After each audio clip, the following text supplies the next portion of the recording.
Despite the suffering we sometimes experience, we rejoice in salvation.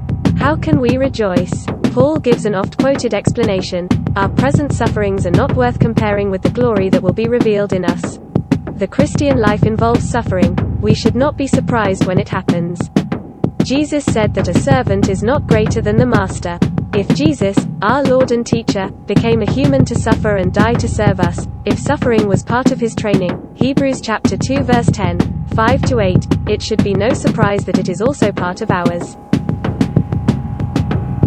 Jesus said, "If you want to follow me, take up your cross.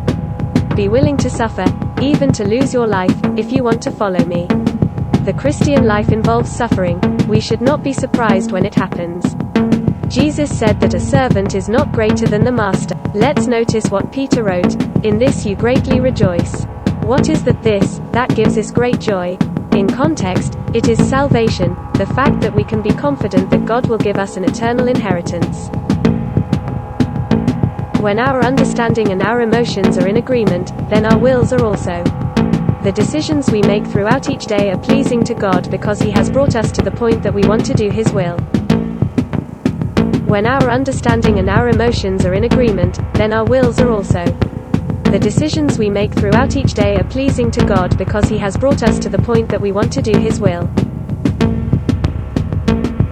But we do not yet have the promised inheritance.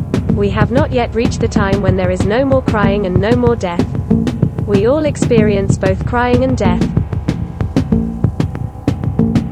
When our understanding and our emotions are in agreement, then our wills are also.